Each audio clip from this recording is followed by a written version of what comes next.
Hello everyone. तो आज की इस वीडियो में हम एक्सपेरिमेंट करने जा रहे हैं ऑफ सिंपल पेंडुलम। हम इस पेंडुलम की हेल्प से प्लॉट करेंगे एक एलटी स्क्वायर ग्राफ एंड उसकी हेल्प से we'll try to find out the effective length of this simple pendulum and हम एक्सेलरेशन ड्यू टू ग्रेविटी भी कैलकुलेट करेंगे using the LT square graph.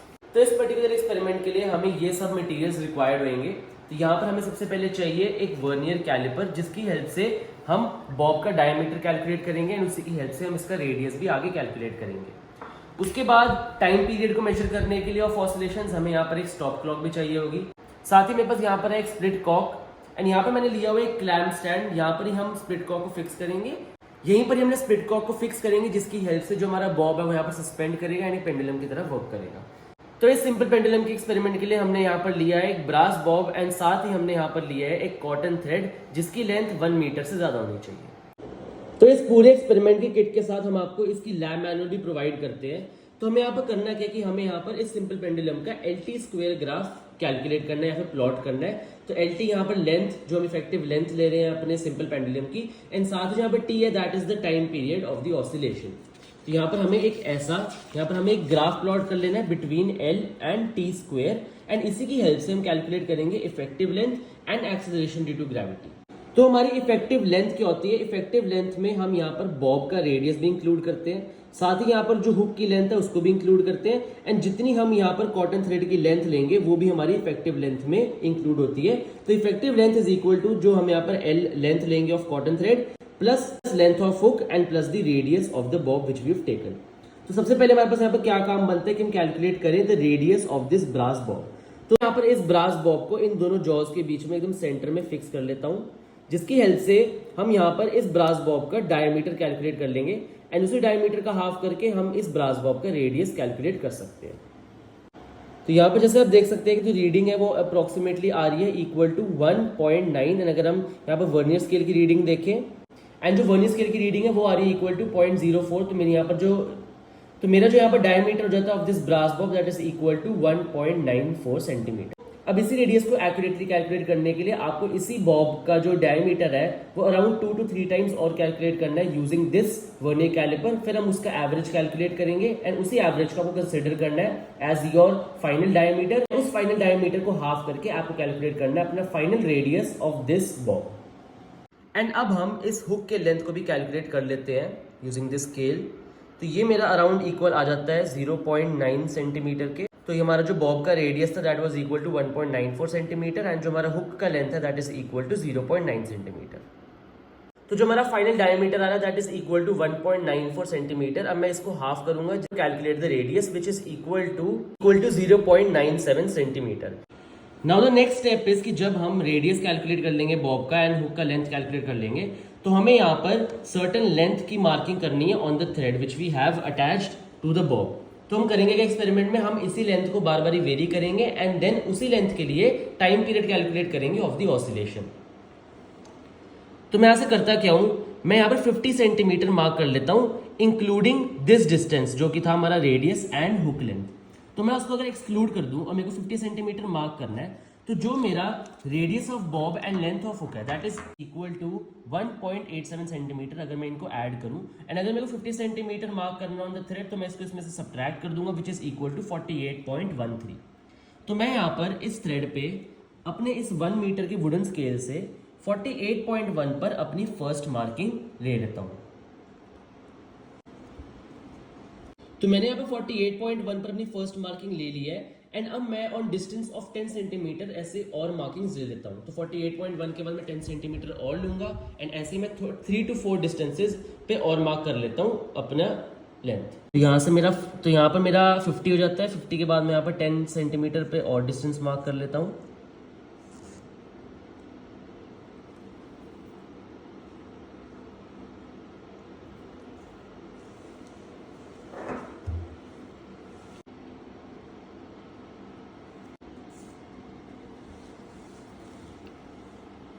तो पिछला हमारा 60 था एंड ये हमारा हो जाता है 70।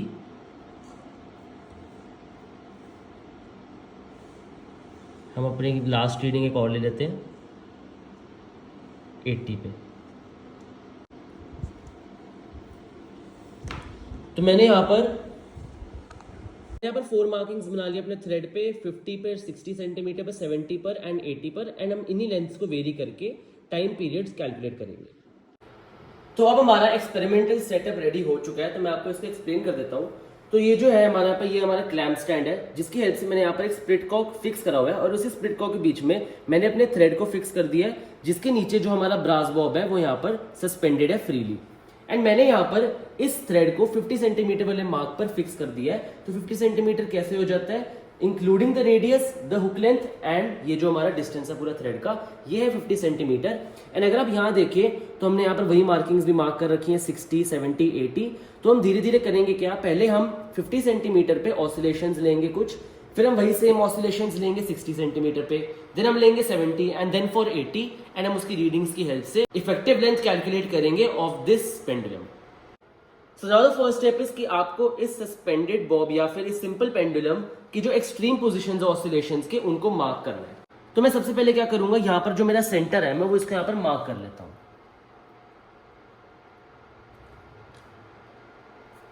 एंड देन इसी सेंटर से मैं लेफ्ट की तरफ और राइट की तरफ इसके एक्सट्रीम पोजीशंस को मार्क कर लूंगा।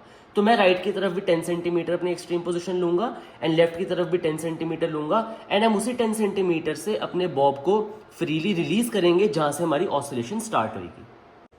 तो मैंने यहाँ पर इस सिंपल पेंडुलम के एक्सट्रीम पोजीशंस को मार्क कर लिए, 10 centimetre to the right and 10 centimetre to the left, and मैं इसी पोजीशन से अपने बॉब को ऐसे रिलीज करूंगा और हम इसकी ऑसिलेशंस के टाइम पीरियड को नोट डाउन करेंगे। आपको ये चीज जरूर ध्यान में रखनी है कि ये जो मैंने 10 सेंटीमीटर मार्क करे एक्सट्रीम पोजीशंस, इसका कैलकुलेशन के अंदर कोई भी रोल नहीं है, ये जस्ट मैंने यहाँ पर इस सिंपल पेंडुलम के एक्सट्रीम पोजीशंस को मार्क करा है। तो इस एक्सपेरिमेंटल सेटअप के साथ जो हमने यहाँ पर आपको मैनुअल प्रोवाइड करा है, उसके अंदर आपको इस एक्सपेरिमेंट का ऑब्जर्वेशन टेबल देखने को मिल जाता है। तो यहाँ पर आप वो लेंथ लिखेंगे subtracting the value of the hook of the length and the value of the radius of the Bob. And यहाँ पर इफेक्टिव लेंथ में हम इन सारी वैल्यूज को जो ऐड करके हमारी लेंथ आ रही है, जैसे जो हमारी थ्रेड की लेंथ थी, प्लस हमारी जो हुक की लेंथ थी, प्लस हमारी जो रेडियस था बॉब का, वो हमारी यहाँ पर इफेक्टिव लेंथ होगी जब हम उनको ऐड करेंगे। अगर हम बात करें टाइम ऑफ 25 ऑसिलेशंस की, तो मैं यहाँ पर 25 की जगह 20 ऑसिलेशंस लूंगा, एंड आपको हर इफेक्टिव लेंथ के साथ जो टाइम आता है फॉर 20 ऑसिलेशंस, आपको उसका टाइम नोट करना है। देन आपको एवरेज टाइम कैलकुलेट करना है, मतलब आपको एक ही इफेक्टिव लेंथ के लिए 2-3 बारी चेक करना है time of 20 oscillations, and then उनका एवरेज कैलकुलेट करना है। एंड देन टाइम पीरियड को कैलकुलेट करने के लिए आपको इस टाइम को डिवाइड कर देना है by the number of oscillations जो आपने ली हैं। तो जैसे मैंने यहाँ पर 20 ऑसिलेशंस लिए हैं, तो जो मेरा एवरेज टाइम आएगा उसको मैं 20 से डिवाइड करूंगा, एंड वो मेरा उस स्पेसिफिक इफेक्टिव लेंथ के लिए होगा टाइम पीरियड। अब अगर मेरे को यहाँ से एक्सेलरेशन ड्यू टू ग्रेविटी निकालनी है, जी निकालना है, तो वो मेरी यहाँ पर मेजर्ड वैल्यू होगी ऑफ जी। तो वो मैं यहाँ पर इस एल और टी की टाइम पीरियड की वैल्यू से यहाँ पर जी कैलकुलेट कर लूंगा फॉर एवरी इफेक्टिव लेंथ। जो एक्सेलरेशन ड्यू टू ग्रेविटी है, this should be equal to almost और नियर बाय 9.81 जो हमारी वैल्यू होती है जी की। देन उसी थ्योरेटिकल वैल्यू एंड देन हमारी एक्सपेरिमेंटल वैल्यू की हेल्प से हम परसेंटेज एरर भी कैलकुलेट कर लेंगे जो हमारी एक्सेलरेशन ड्यू टू ग्रेविटी की आई है। तो सबसे पहले for effective length of 50 centimetre हम टाइम कैलकुलेट करेंगे ऑफ 20 ऑसिलेशंस। मैं यहाँ पर 20 ऑसिलेशंस लूंगा। मैं यहाँ पर 20 ऑसिलेशंस का टाइम पीरियड कैलकुलेट करने के लिए स्टॉप क्लॉक का यूज करूंगा। तो जैसे ही मैं इस बॉब को इस एक्सट्रीम पोजीशन से रिलीज करूंगा, मैं वैसे ही अपनी स्टॉप क्लॉक को स्टार्ट कर दूंगा। तो मैं रिलीज करने जा रहा हूं, 1 2 3 4 5 6 7 8 9 10 11 12 13 14 15 16 17 18 19 20। तो जैसे आप देख सकते हैं कि 50 सेंटीमीटर इफेक्टिव लेंथ के लिए जो मेरा टाइम था फॉर 20 ऑसिलेशंस, वो आया इक्वल टू 29 सेकेंड्स। तो अब आपको यही सेम चीज रिपीट करनी है फॉर 50 सेंटीमीटर इफेक्टिव लेंथ कि आपका एवरेज टाइम कितना आता है फॉर 20 ऑसिलेशंस फॉर 50 सेंटीमीटर। तो मैंने यहाँ पर ये एक बार परफॉर्म कर लिया, आपको ये 2 से 3 बारी और परफॉर्म करना है और एवरेज टाइम कैलकुलेट करना है for 20 oscillations for 50 centimetre effective length. तो मैंने अब इस इफेक्टिव लेंथ को फ्रॉम 50 सेंटीमीटर चेंज कर दिया टू 60 सेंटीमीटर। तो स्प्लिट कॉक की हेल्प से मैंने इसको 60 सेंटीमीटर शिफ्ट कर दिया, एंड आप यहाँ पर हमारे 50 सेंटीमीटर वाला मार्क भी देख पा रहे होंगे। तो इससे 10 सेंटीमीटर ऊपर मैंने अपना 60 सेंटीमीटर वाला मार्क लिया था और मैंने इसको अब 60 सेंटीमीटर इफेक्टिव लेंथ पर सेट कर दिया। तो अब हम 60 सेंटीमीटर इफेक्टिव लेंथ के लिए टाइम कैलकुलेट करेंगे फॉर 20 ऑसिलेशंस। 1 2 3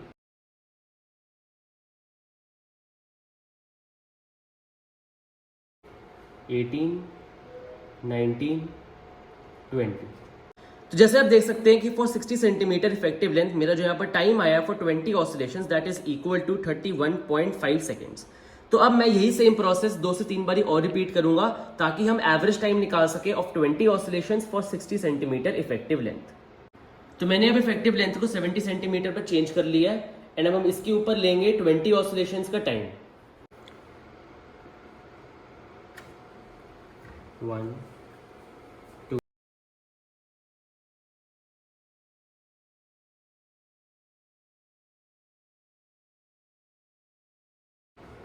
18 19 20। तो फॉर 70 सेंटीमीटर इफेक्टिव लेंथ हमारा जो यहाँ पर टाइम आया है that is for 20 oscillations that is equal to 33.5 seconds. यही सेम प्रोसेस आपको वही 2 से 3 बारी और रिपीट करना है एंड एवरेज टाइम कैलकुलेट करना है for 20 oscillation for 70 centimetre effective length. And now for effective length 80 centimetre. 1 2 3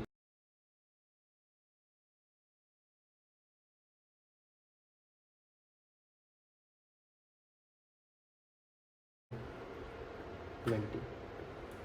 so for 80 centimetre effective length जो हमारा यहाँ पर टाइम है for 20 oscillations that is equal to 36.5 seconds. वही सेम चीज आपको ये 2 से 3 बारी रिपीट करनी है, एवरेज टाइम कैलकुलेट करना है।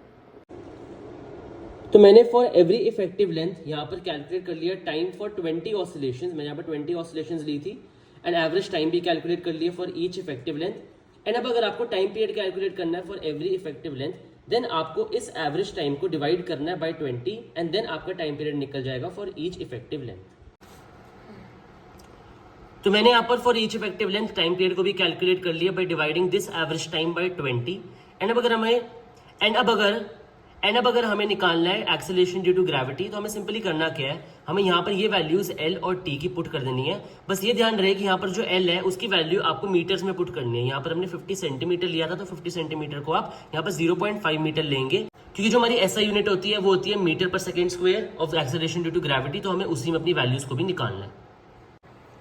तो ये मैंने यहाँ पर जो लिया है ये फॉर 50 सेंटीमीटर आपको यहाँ पर दिखाया है। तो ये 4 पाई स्क्वायर जो हमारा फॉर्मूला है G is equal to 4 pi square L by T square. तो 4 पाई स्क्वायर L को मैंने यहाँ पर मीटर्स में ले लिया, 50 सेंटीमीटर को मैंने मीटर में कन्वर्ट कर दिया 0.5 सेंटीमीटर एंड जो हमारा टाइम पीरियड आया था सेकंड में दैट इज 1.462 होल स्क्वायर। तो जैसा आप देख सकते हैं कि मैंने हर इफेक्टिव लेंथ के लिए यहाँ पर G को कैलकुलेट कर लिया है। तो फॉर 50 मेरा ये है, 60 के लिए, 70 के लिए, 80 के लिए एंड देन जो मेरा एवरेज G आ रहा है that is equal to 9.52 metre per second square. तो अब हम परसेंटेज एरर कैलकुलेट करेंगे of acceleration due to gravity जो हमने यहाँ पर कैलकुलेट करी है। तो फॉर्मूला क्या होता है, experimental value minus theoretical value upon experimental value into 100। तो जो मेरी एक्सपेरिमेंटल वैल्यू आई है that is equal to 9.52 minus जो हमारी थ्योरेटिकल वैल्यू होती है दैट इज 9.81 डिवाइड बाई 9.81। हम इसको मॉड के अंदर डाल लेंगे इनटू 100 क्योंकि हमें परसेंटेज कैलकुलेट करनी है। तो ये जो हमारा एरर परसेंटेज है ये कैलकुलेट करने के बाद आता है इक्वल टू 2.95%। हमारा इस एक्सपेरिमेंट का हमने सेकंड पार्ट कैलकुलेट कर लिया कि एक्सेलरेशन ड्यू टू ग्रेविटी जो हमारी G है that is found to be 9.52 metre per second square. अब जो हमारा फर्स्ट पार्ट है which is the effective length of second pendulum, इसको हम नेक्स्ट वीडियो में फॉर्म करेंगे जहां पर हम L बाई टी स्क्वायर का ग्राफ वहां पर बनाएंगे एंड हम उसी L बाई टी स्क्वायर के ग्राफ की हेल्प से हम ये सारी रीडिंग्स वहां पर प्लॉट करेंगे, हम इफेक्टिव लेंथ कैलकुलेट करेंगे ऑफ सेकंड पेंडुलम एंड हम आपको वहां पर ये भी बताएंगे कि आप उस ग्राफ की हेल्प से भी G को कैसे कैलकुलेट कर सकते हैं।